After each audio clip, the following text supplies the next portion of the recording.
Hi, welcome to TNPSC சேர்ந்து படிக்கலாம் வாங்க. இன்றைக்கி நம்ம என்ன பார்க்க போகிறோம் அப்படின்னா 11th ஹிஸ்ட்ரியில் தென்னிந்தியாவில் சமுதாய உருவாக்கம். நேற்றே நான் ஷார்ட்ஸில் சொன்ன மாதிரி இதில் நான் பெருசாக எக்ஸ்பிளைன் பண்ண போகிறதுலாம் இல்லை. இது நம்ம ஏற்கனவே படிச்சிருக்கோம், டிஎன்பிஎஸ்சி நம்ம படிச்சுட்ருக்கோம். ஜஸ்ட் ஒரு டைம் காதில் கேட்டால் நல்லாயிருக்கும், ரிவிஷன் பண்ணுறது கொஞ்சம் நல்லாயிருக்கும் அப்படின்னு நினச்சிங்கன்னா இந்த வீடியோவை பாருங்கள். நான் இதை படிக்க தான் போகிறேன். ஓகேவா, ஸ்டார்ட் பண்ணலாமா? கற்றல் நோக்கங்கள் என்ன சொல்கிறாங்க அப்படின்னா, 3ஆம் நூற்றாண்டிலிருந்து 5ஆம் நூற்றாண்டு வரை உள்ள சமூக அரசியல் உருவாக்கத்தை பற்றி தான் இந்த லெசனில் சொல்லியிருக்காங்க. அறிமுகம். தக்கான பகுதியில் பொது ஆண்டு முதல் நூற்றாண்டில் இன்றைய தெலுங்கானா, ஆந்திர பிரதேசம், கர்நாடகம், மகாராஷ்டிரம் ஆகிய மாநிலங்களின் பெரும் பகுதியை உள்ளடக்கிய நிலப்பரப்பில் சாதவாகனர் ஒரு வலுவான அரசை நிறுவினர். சாதவாகனர் எங்கெல்லாம் ஆட்சி புரிஞ்சிருக்காங்க? தெலுங்கானா, ஆந்திர பிரதேசம், கர்நாடகம், மகாராஷ்டிரம். இதற்கும் தெற்கே தமிழகத்தின் வளமான பகுதிகளை ஆண்டு வந்த தமிழ் அரச மரபினரான சேர சோழ பாண்டியர்கள் சாதவாகனரின் சமகாலத்தவர் ஆவர். சாதவாகனர்களோட சமகாலத்தவர் யார்? சேர சோழ பாண்டியர்கள். ஆனால் பொது ஆண்டு 3ஆம் நூற்றாண்டை சேர்ந்த அசோகருடைய கல்வெட்டுகளில் மூவேந்தரை பற்றிய குறிப்புகள் இடம்பெற்றுள்ளதின் அடிப்படையில் 2 நூற்றாண்டுகளுக்கு முன்பாகவே தமிழக அரசர்கள் தங்கள் அரசுகளை நிறுவிவிட்டதை அறிய முடிகிறது. அசோகரோட கல்வெட்டில் யாரை பற்றி சொல்லியிருக்காங்க? மூவேந்தர்களை பற்றி சொல்லியிருக்காங்க. இப்போது அசோகரே 3ஆம் நூற்றாண்டு, அதுக்கு 2 நூற்றாண்டு முன்னமே நம்மளோட சேர சோழ பாண்டியர்கள் வந்துட்டாங்க அப்படின்றத சொல்கிறாங்க. இப்போ சான்றுகள் பார்ப்போம். சான்றுகள் தொல்பொருள் சான்றுகள், நாணய சான்றுகள், கல்வெட்டுகள், இலக்கிய சான்றுகள், தமிழ் செவ்வியல் இலக்கியம், வெளிநாட்டவரது குறிப்புகள் அப்படின்னு வகைப்படுத்துகிறாங்க. இப்போ தொல்பொருள் சான்றுகள் பார்ப்போம். தொடக்க வரலாற்று காலத்தை சேர்ந்த பெருங்கற்கால புதைவிடங்கள் என்னென்ன இருக்குது அப்படின்னா, அரிக்கமேடு, கொடுமணல், ஆலங்குளம், உறையூர், இந்த மாதிரி இடத்துல கட்டட இடிபாடு தடயங்களை கொண்டுள்ளன. துறைமுகங்கள், தலைநகரங்கள் உள்ளிட்ட இடங்களில் அகழ்வாய்வின் மூலம் பெறப்பட்ட பொருட்கள். ஆந்திரா, கர்நாடக பகுதிகளில் ஸ்தூபிகள், சைத்தியங்கள் கூடிய பௌத்த தலங்கள் எங்கன்னா அமராவதி, நாகார்ஜுனகொண்டா முதலானவையில் இருக்குது.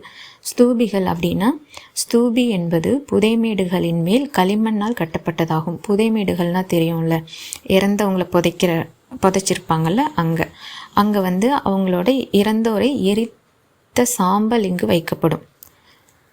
தொடக்கத்தில் புத்தரின் அஸ்தி 8 ஸ்தூபிகளில் வைக்கப்பட்டுள்ளன. அரைக்கோள வடிவமுள்ள ஸ்தூபி பேரண்டத்தை குறிக்கிறது. அரைக்கோள வடிவமுள்ள ஸ்தூபி என்னத்தை குறிக்கிறதுன்னு கேட்பாங்க. பேரண்டத்தை குறிக்கிறது.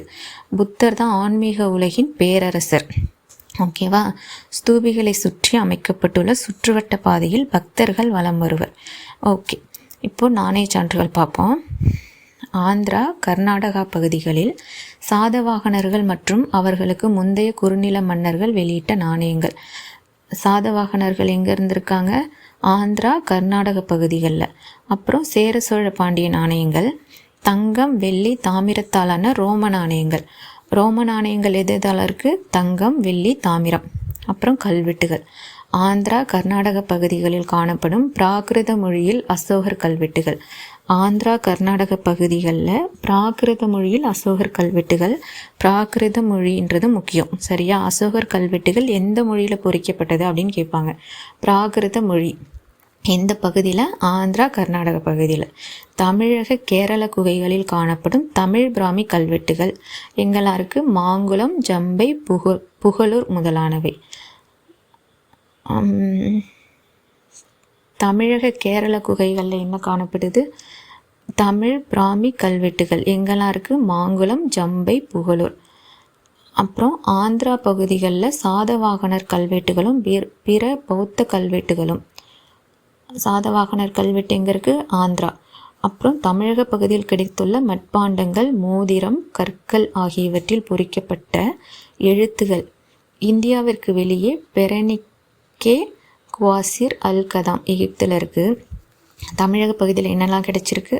மண்பாண்டங்கள், மோதிரம், கற்கள் ஆகியவற்றில் பொறிக்கப்பட்டுள்ள எழுத்துகள். இந்தியாவுக்கு வெளியிலையும் சான்றுகள் கிடைச்சிருக்கு. எங்கன்னா பெரனிக்கே, குவாசிர் அல் காதும், எகிப்து. இப்போ இலக்கிய சான்றுகள். இலக்கிய சான்றுகள். சங்க நூல்களும் சங்கம் மருவிய இலக்கியங்களும் பொருளாதாரம், அரசாட்சி, கலை ஆகியன குறித்து கௌட்டில்யர் எழுதிய அர்த்த சாஸ்திரம். கௌட்டில்யர் என்ன எழுதியிருக்காரு? அர்த்த சாஸ்திரம். ஆந்திரர் அல்லது சாதவாகனர் வம்சாவளி வரலாற்றினை குறிப்பிடும் புராணங்கள். மகாவம்சம் முதலான பௌத்த வரலாற்று நூல். பௌத்த வரலாற்று நூல் என்னன்னு கேட்பாங்க. மகாவம்சம். சாதவாகன அரசர் ஹாலா பிராகிருத மொழியில் எழுதிய சப்தபதி. சப்தபதி எந்த மொழியில் எழுதியிருக்கு? பிராகிருத மொழியில். யார் எழுதுனாங்க? சாதவாகன அரசர் ஹாலா. தமிழ் செவ்வியல் இலக்கியம். தமிழ் செவ்வியல் இலக்கிய தொகுப்பானது தொல்காப்பியம், எட்டுத்தொகை, பத்துப்பாட்டு ஆகியவற்றை கொண்டுள்ளது. தமிழின் மிக பழமையான இலக்கிய நூலான தொல்காப்பியம் கவிதையியலை பற்றி மட்டும் பேசவில்லை, அக்காலத்து சமூக பண்பாட்டையும் பேசுகிறது. இலக்கண நூல் தொல்காப்பியம் கவிதை மட்டும் பேசலை, அக்காலத்து சமுதாய பண்பாட்டை பற்றியும் பேசுதுன்னு சொல்கிறாங்க. 11 கீழ்கணக்கு நூல்களும் 50 காப்பியங்களும் எந்த நூற்றாண்டை சேர்ந்தவை? 4ஆம் நூற்றாண்டு முதல் 6ஆம் நூற்றாண்டு வரை. 11 கீழ்கணக்கு நூல்கள் மற்றும் 50 காப்பியங்கள் எந்த நூற்றாண்டு? 4ஆம் நூற்றாண்டு முதல் 6ஆம் நூற்றாண்டு வரை. இதற்கடுத்த கால சமூக பண்பாட்டு சூழலை சார்ந்தவையாகும். வெளிநாட்டவரது குறிப்புகள். கீழ்காணும் கிரேக்க, லத்தீன் சான்றுகள் தொலைதூர வணிகம், பண்பாட்டு தொடர்புகள் குறித்த செய்திகளை தெரிவிக்கின்றன. தொலைதூர வணிகம் மற்றும் பண்பாட்டு தொடர்பு குறித்த செய்திகளை எந்த குறிப்புகள், எந்த சான்றுகள் சொல்லுது அப்படின்னு கேட்டால் கிரேக்கம் மற்றும் லத்தீன் சான்றுகள். பொது ஆண்டு 1ஆம் நூற்றாண்டை சேர்ந்த தொன்மையான கிரேக்க நூலான எரித்திரிய கடலின் பெரிப்ளஸ். எரித்திரிய கடலின் பெரிப்ளஸ் அப்படின்ற நூல் எந்த நூற்றாண்டை சேர்ந்தது? 1ஆம் நூற்றாண்டு. எந்த மொழியால் ஆனது அப்படின்னு கேட்டால் கிரேக்க நூல், கிரேக்க மொழியில் இருக்கும். பொது ஆண்டு 1ஆம் நூற்றாண்டில் மூத்த பிளினி எழுதிய இயற்கை வரலாறு. 1ஆம் நூற்றாண்டை சேர்ந்த 2 நூல்கள் இருக்குது. ஒன்று கிரேக்க நூல் எரித்திரிய கடலின் பெரிப்ளஸ், நெக்ஸ்ட்டு மூத்த பிளினி எழுதிய இயற்கை வரலாறு. இப்போது 2ஆம் நூற்றாண்டில் தாலமி எழுதிய ஜியோகிராஃபி. தாலமி எழுதிய ஜியோகிராஃபி எந்த நூற்றாண்டு சேர்ந்து? 2ஆம் நூற்றாண்டு.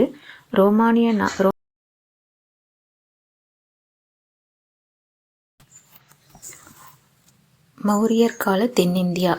அசோகருடைய கல்வெட்டுகளே பொது ஆண்டு முன் 270-30 தென்னிந்தியாவின் அரசியல் நிலை குறித்த முதல் சித்திரத்தை வழங்குகிறது. 2ஆம் பாறை கல்வெட்டில் மௌரிய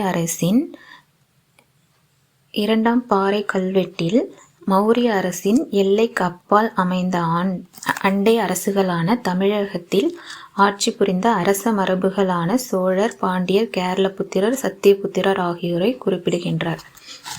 சோழர், சேரர், கேரளபுத்திரர் அப்படின்றவங்கள கேரளபுத்திரர் தான் சேரர்கள். சத்தியபுத்திரர் அப்படின்னா அதியமான். மனிதர்களுக்கும் விலங்குகளுக்குமான இருவகைப்பட்ட மருத்துவ வசதிகள் செய்து கொடுத்தார் என சொல்லப்படுகிறது. மனிதர்களுக்கும் விலங்குகளுக்குமான இருவகைப்பட்ட மருத்துவ வசதிகள் யாரால் கொடுக்கப்பட்டது அப்படின்னா அசோகர். அக்காலத்தில் மௌரிய பேரரசு கர்நாடகா, ஆந்திராவின் வடபகுதிகளையும் கொண்டிருந்தது. மௌரிய பேரரசு எதை ஆட்சி புரிஞ்சாங்க அப்படின்னா கர்நாடகா,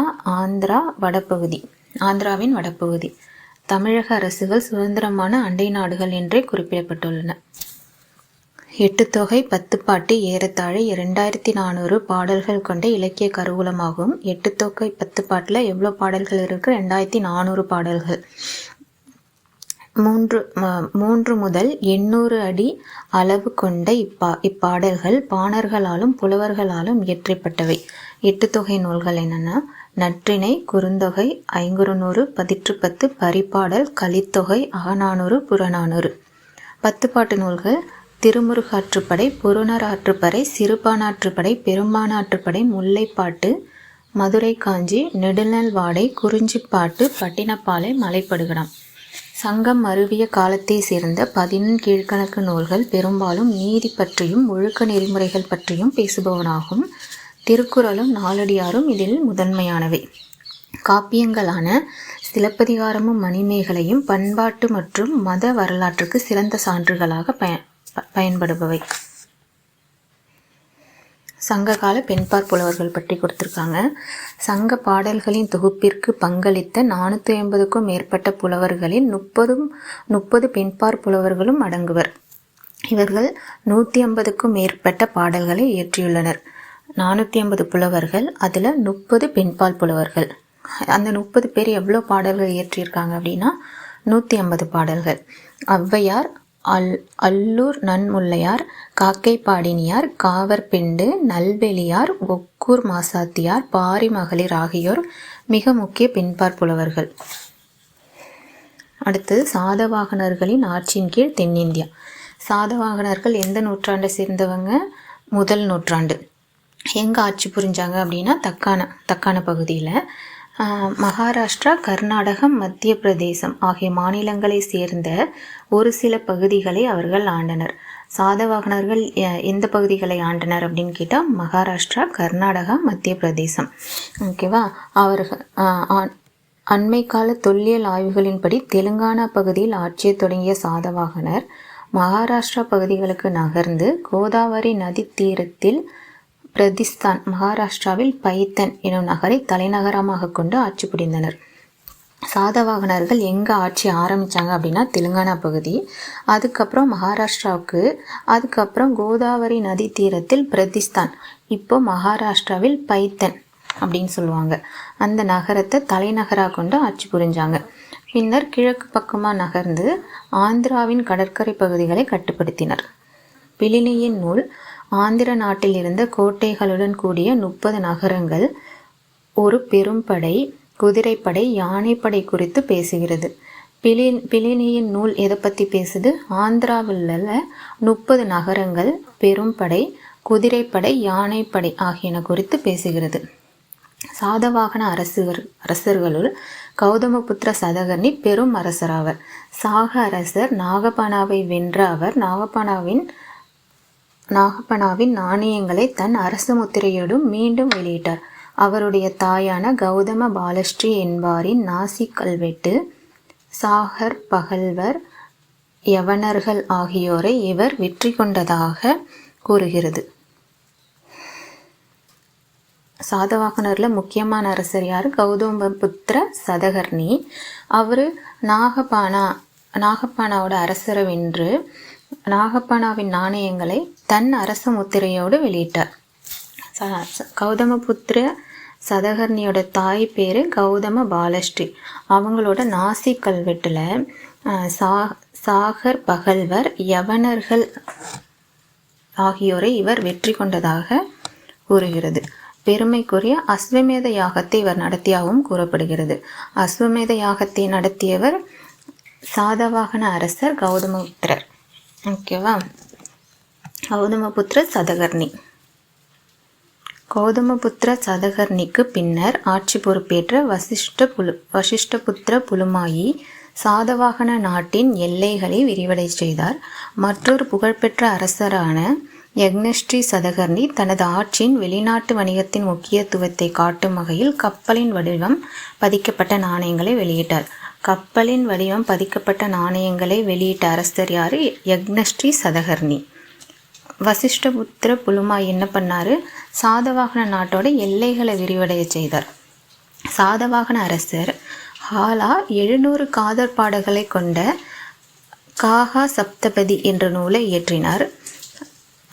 யார் காக சப்தபதி என்ற நூலை இயற்றியது அப்படின்னு கேட்டால் சாதவாகன அரசர் ஹாலா. அது எவ்வளோ? 700 காதர் பாடல்கள். மகாராஷ்டிரா பிராகிருத மொழியில் எழுதப்பட்ட இந்நூலின் கருப்பொருள் சங்க இலக்கியத்தின் அகப்பொருளை ஒத்துள்ளன. பொது ஆண்டு 3ஆம் நூற்றாண்டையொட்டி சாதவாகன பேரரசு வீழ்ச்சியடைந்தது.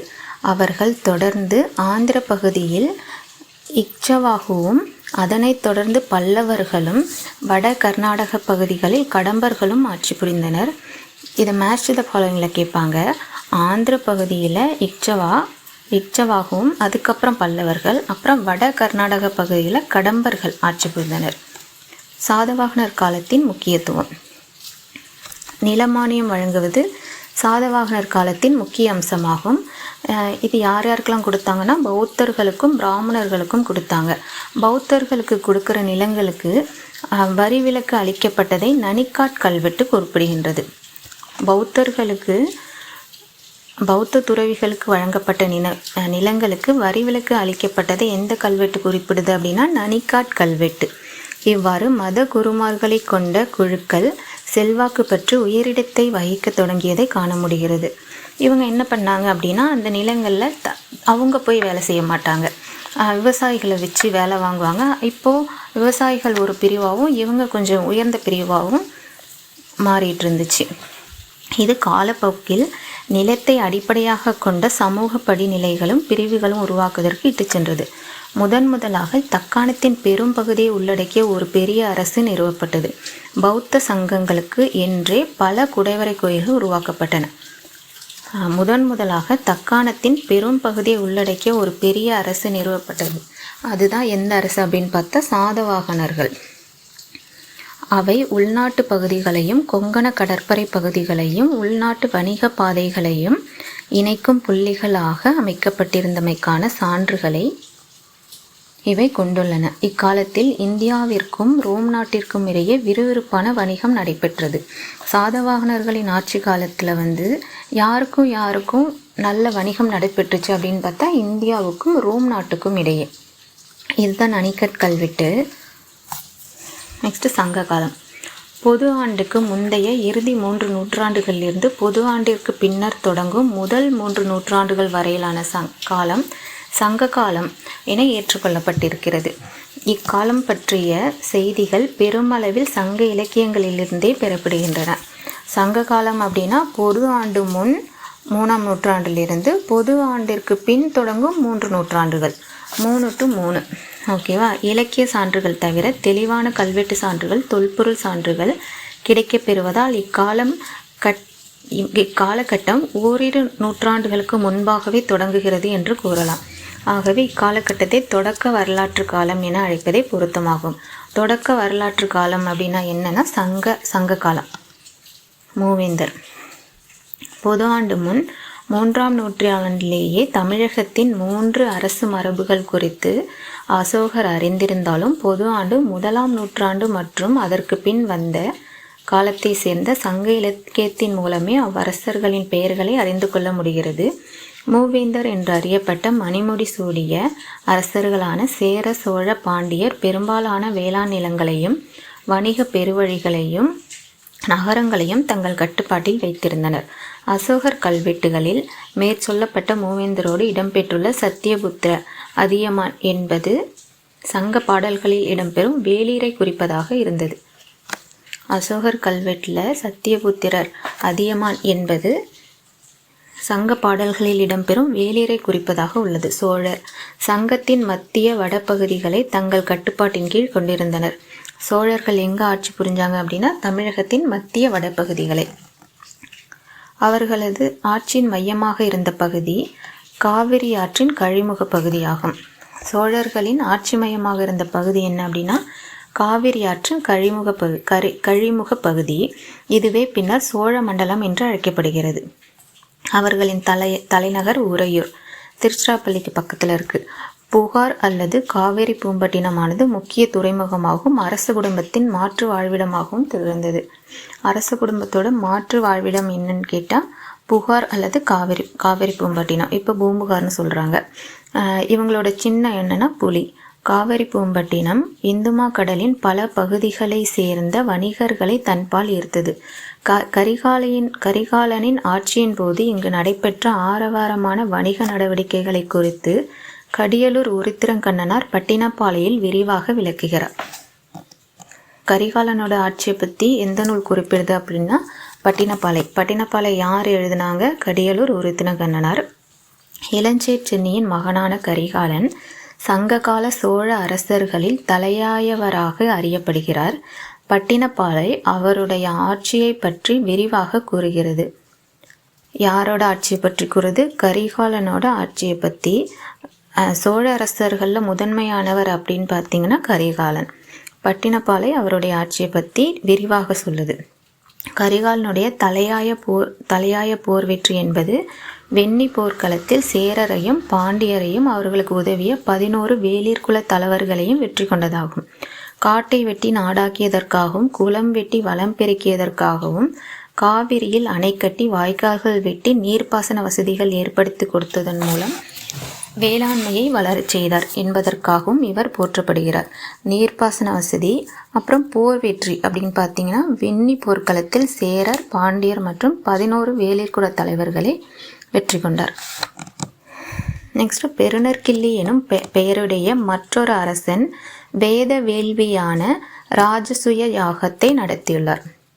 யாரு ராஜசூய யாகத்தை நடத்தினது? பெருநற்கிள்ளி. கரிகாலனின் மறைவை தொடர்ந்து உறையூர் மற்றும் புகார் அரச குடும்பத்தினரிடையே வாரிசுரிமை தொடர்பான மோதல் ஏற்பட்டிருந்தது. சேரர் மத்திய வடக்கு கேரள பகுதிகளையும் தமிழ்நாட்டின் கொங்கு பகுதிகளையும் ஆட்சி செய்தனர். வஞ்சி அவர்களின் தலைநகராகும். சேரர்களோட ஆட்சி பகுதினா மத்திய வடக்கு கேரள பகுதி, தமிழ்நாட்டின் கொங்கு பகுதி. அவங்களோட தலைநகர் வஞ்சி. துறைமுகம் என்னன்னா முசிறி மற்றும் தொண்டி. வஞ்சி அப்படின்னா கரூர்னு சொல்கிறாங்க. அதே சமயம் கேரளத்தில் இருக்க திருவஞ்சைக்களம், கேரளத்தில் உள்ள திருவஞ்சைக்களத்தையும் வஞ்சி அப்படின்னு சொல்கிறாங்க. சேர குடும்பத்தில் 2 கிளைகள் இருந்தது. அதில் பொறையர் எனும் கிளையினர் தமிழ்நாட்டின் கரூர் நகரிலிருந்து ஆட்சி புரிந்தனர் அப்படின்னு பல அறிஞர்கள் ஏற்றுக்கொண்டுள்ளனர். 8 சேர அரசர்கள் குறித்து, அவர்கள் ஆண்ட பகுதிகள், அவர்களது சாதனைகள் குறித்தும் 10 பேசுகிறது. கரூர் நகருக்கு அருகேயுள்ள புகழூரில் உள்ள கல்வெட்டு 3 தலைமுறைகளை சேர்ந்த சேர அரசர்களை குறிப்பிடுகிறது. 8 சேர அரசர்கள் பற்றி பேசுகிறது எதுனா 10.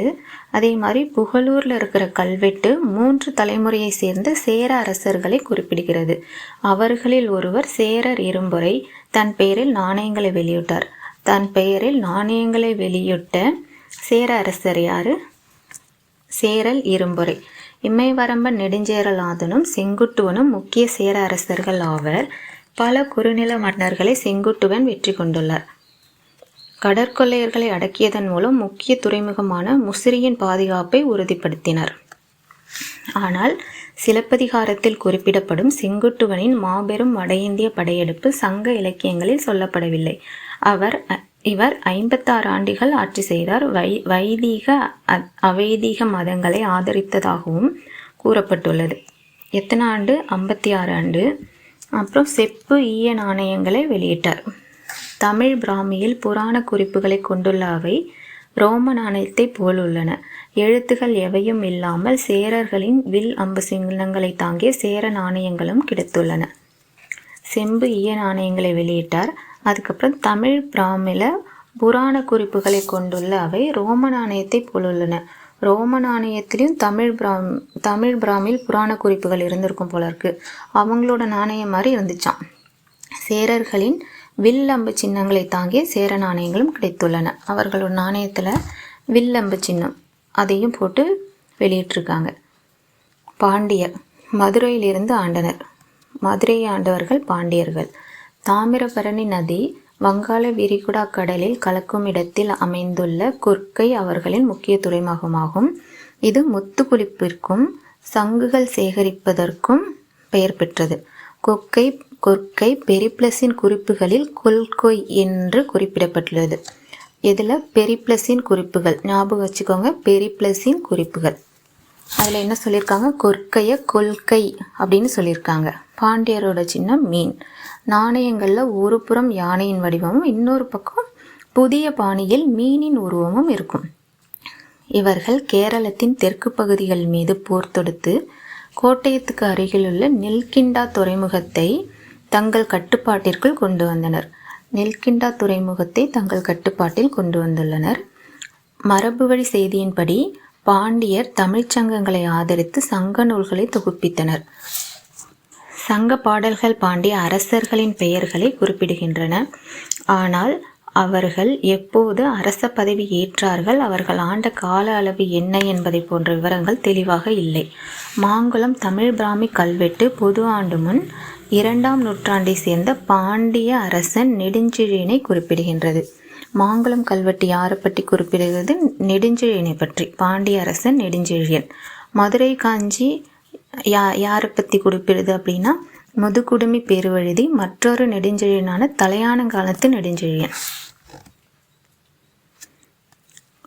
வேறு சில பாண்டிய மன்னர்களையும் குறிப்பிடுகிறது. முதுகுடுமி பெருவழுதி 8ஆம் நூற்றாண்டை சேர்ந்த வேள்விக்குடி செப்பேடுகளில் பிராமணர்களுக்கு நிலங்களை தானமாக வழங்கினார் என குறிக்கப்படுகிறார். தான் செய்த வேத வேள்வி சடங்குகளின் நினைவாக பெருவழுதி என்ற பெயரில் புராண கதை பொறிப்புகளை கொண்ட நாணயங்களை வெளியிட்டுள்ளார். முதுகுடுமி பெருவழுதி 8ஆம் நூற்றாண்டை சேர்ந்த வேள்விக்குடி செப்பேடுகளில் பிராமணர்களுக்கு நிலங்களை தானமாக வழங்கினார். முதுகுடுமி பெருவழுதி 8ஆம் நூற்றாண்டை சேர்ந்த வேள்விக்குடி செப்பேடுகளில் பிராமணர்களுக்கு நிலங்களை தானமாக வழங்கினார் என குறிக்கப்படுகிறார். தான் செய்த வேத வேள்வி சடங்குகளின் நினைவாக பெருவழுதி என்ற பெயரில் புராண கதை பொறிப்புகளை கொண்டுள்ள நாணயங்களை வெளியிட்டுள்ளார். நெடுஞ்செழியன் சேரர் சோழர் 5 வேளிர்குல சிற்றரசர்கள் திதியன் எழினி எரிமையுரான் இருங்கோ வெண்மான் பொருணன் ஆகியோரின் கூட்டுப்படைகளை தலையானங்கானத்து போரில் வெற்றி கொண்டார். மேலும் சிற்றரசர்களிடமிருந்து வேளிர் மிளலை முத்தூர் புதுக்கோட்டை மாவட்டம் எனும் இடங்களின் கைப்பற்றிய பெருமை இவரையே சாரும். கொற்கையின் தலைவன் என்றும் திருநெல்வேலி கடற்கரை பகுதியில் வாழும் மீன் பிடிக்கும் போர் புரியும் திறன் பெற்ற தென்பகுதி பரதவர்களின் தலைவன் என்றும் இவர் புகழப்படுகிறார். கொற்கையோட தலைவன். அப்புறம் திருநெல்வேலி கடற்கரையில் இருக்கிற கடற்கரையில் மீன் பிடிப்பாங்க. அப்புறம் இல்லாமல் போர் திறமையும் பெற்ற பரதவர்களோட தலைவன் அப்படின்னும் புகழப்படுகிறார்.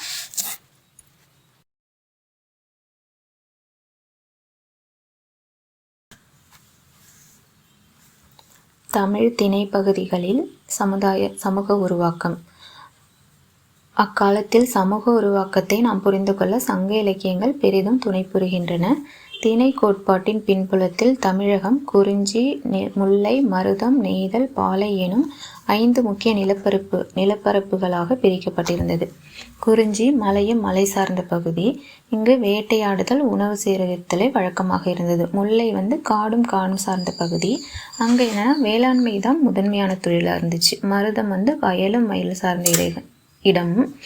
இங்கே நீர்ப்பாசனத்தின் மூலம் கலப்பைகளை பயன்படுத்தி வேளாண்மை செஞ்சாங்க. முல்லையில் என்ன பண்ணாங்க அப்படின்னா காடுகளை அழித்து வேளாண்மை செஞ்சாங்க. மருதத்தில் நீர்ப்பாசனம் பயன்படுத்தி வேளாண்மையை நவீன முறையில் செஞ்சாங்க. நெய்தல் அப்படின்னா கடலும் கடல் சார்ந்த இடம். இங்கே மீன் உற்பத்தி, உப்பு உற்பத்தி. பாலை மணலும் மணல் சார்ந்த இடமும். இங்கே வறண்ட பகுதியாக இருக்கிறதுனால வேளாண்மைக்கு இங்கே முடியாது. அப்படின்றதுனால மக்கள் கால்நடை திருட்டு மற்றும் கொள்ளையடிப்பதை தொழிலாக கொண்டனர். தமிழ் அரசமைப்பு.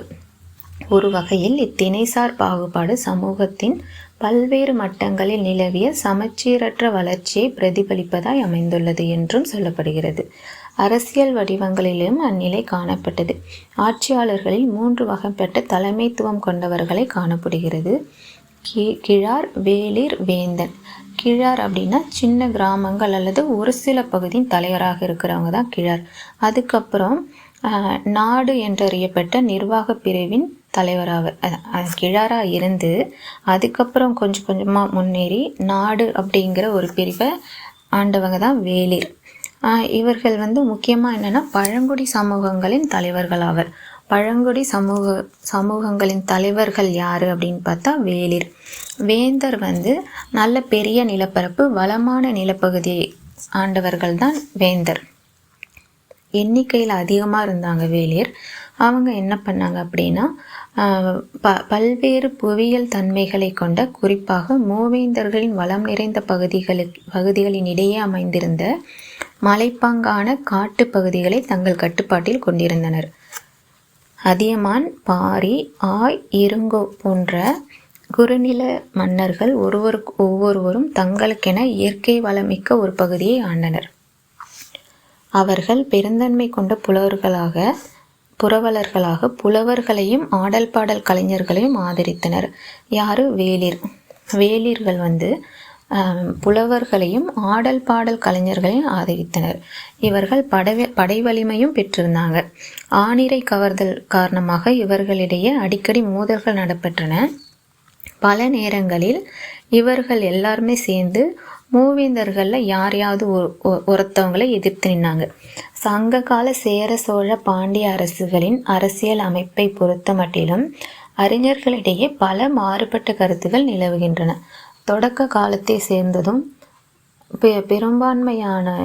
பெரும்பான்மையோரால் ஒத்துக்கொள்ளப்பட்ட கருத்து என்னன்னா, சங்ககால சமுதாயம் நன்கு கட்டமைக்கப்பட்ட அரசை கொண்ட ஒரு சமூகம் என்பதாகும். சிலர் இதனை மறைக்கின்றனர்.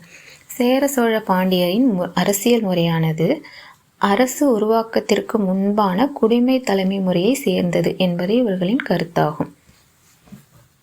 அவர்கள் தங்களது கருத்துக்கு ஆதரவாக முன்வைக்கும் வாதங்கள் வருமாறு: சமூக பிரிவினைகள் வெளிப்படவில்லை, எல்லைகள் தெளிவாக வரையறை செய்யப்படாத நிலையில் இருந்தது.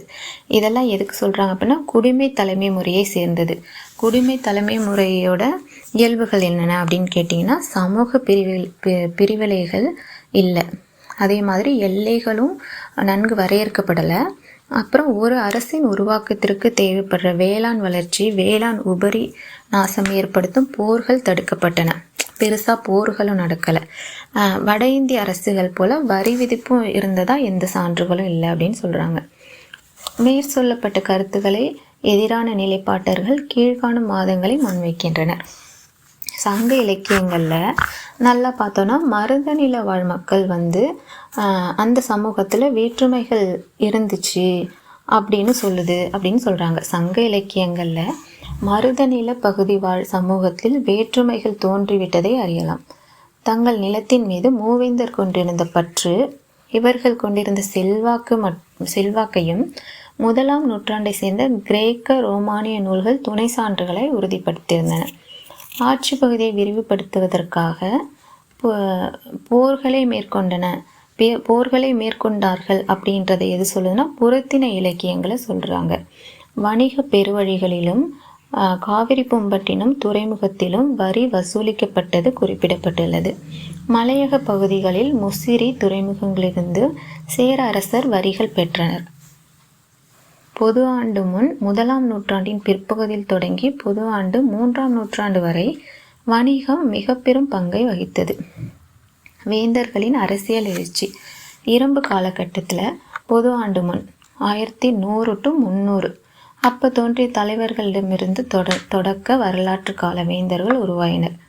தலைவர்களில் ஒரு சிலர் மேய்ச்சல் நிலங்களின் மீதும் வேளாண் நிலங்களின் மீதும் தங்கள் முழுமையான கட்டுப்பாட்டை வைத்ததன் மூலம் வேந்தர் என்ற நிலையை அடைந்தனர். இப்போது மற்றவங்க தலைவர்களாகவே இருந்தார்கள். எப்படின்னா, நல்ல வேளாண் நிலம் இருக்குல்ல, அதை கட்டுப்பாட்டில் கொண்டிருந்தவங்க உயர்நிலை அடைந்து வேந்தர்கள் அப்படின்னு சொன்னாங்க. அவங்கள விட அடுத்த நிலை கீழே இருக்கிறவங்க தலைவர்களாகவே இருந்தனர். எடுத்துக்காட்டாக அசோகர் கல்வெட்டுகளில் சத்தியபுத்திரா என்று குறிப்பிட்டுள்ள அதியமான் ஒரு வேளிராகவே இருந்தார், அவர் அரசராக ஆகலை அப்படின்னு சொல்கிறாங்க. கிழார்களையும் வேளிர்குல தலைவர்களையும் வேந்தர்கள் அடிப்பணிய செய்ததோடு தங்களுக்குள்ளும் போரிட்டு கொண்டனர். இதன் பொருட்டு தங்களுக்கென படை வீரர்களை அணி திரட்டியதோடு சில வேளிர்குல தலைவர்களின் உதவியையும் பெற்றனர். சங்க காலத்தை சேர்ந்த வேந்தர்கள் தங்களது வலிமையை பறைசாற்றிக் கொள்வதற்காக சிறப்பு பட்டங்களை சூடிக்கொண்டனர். கடுங்கோ, இமயவரம்பன், வானவரம்பன், பெருவழுதி போன்ற பட்டப்பெயர்களை சூட்டி கொண்டதன் மூலம் தங்களது ஏனைய மக்களிருந்து வேளிர்குல தலைவர்களிடமிருந்தும் வேறுபடுத்தி காட்டிக்கொண்டனர். இவ்வேந்தர்கள் புலவர்களையும் கலைஞர்களையும் ஆதரித்து அவர்கள் தங்களது அரசவையில் அமர வைத்து கொண்டது ஒரு வகையில் தங்களையும் தங்கள் நாட்டையும் புகழ்ந்து பாடுவதற்காக இருக்கலாம்.